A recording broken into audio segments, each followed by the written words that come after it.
This week we look at one of Rembrandt's versions of the Supper at Emmaus. It dates from 1648 and is kept in the Louvre Museum in Paris. And the painting is not too large, it's actually only barely 70 centimeters high. And in this work, Rembrandt gives a very spiritual and meditative interpretation of the subject, one of the appearances of the risen Christ. This is one of the favorite subjects that Rembrandt depicted. And from the beginning of his career, Rembrandt showed interest for biblical subjects.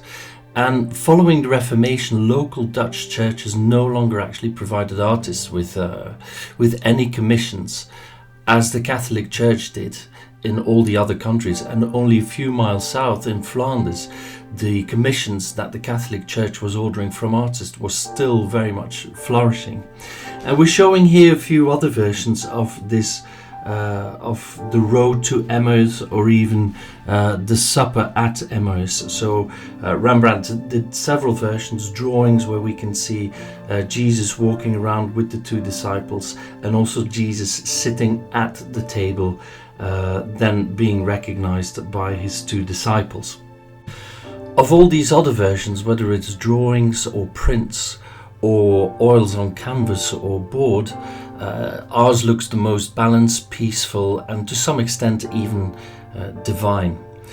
It's a very meditative image, and Christ's human nature is put forward in other episodes from the story, where he is walking with the disciples, for example. But in this painting, on the contrary, it is Christ's divinity which is emphasized.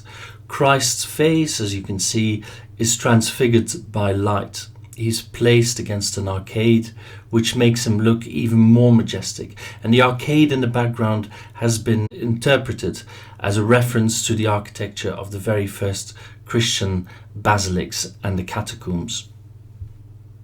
When you look throughout art history, Rembrandt was not the only artist interested in the subject, and many versions of it do exist, the earliest ones dating from the Middle Ages. And essentially, artists depicted either the road to Emmaus, which again emphasizes the human nature of Christ walking by our side, or else the supper at Emmaus, which reveals more the divinity of Jesus. And we're showing a few examples here. You can see a Carolingian ivory. You can even see examples from Duccio, who followed Luke's gospel, where Christ is described as a pilgrim, and painted him as a medieval pilgrim. But I think our work here from Rembrandt really stands out because it's a very spiritual, meditative, and you can feel a very personal work to the artist. So you can go and visit and see the painting for yourself at the Louvre Museum. It was actually bought by Louis XVI in 1777, following an auction of Rembrandt de Boisset, who was the first owner of this painting.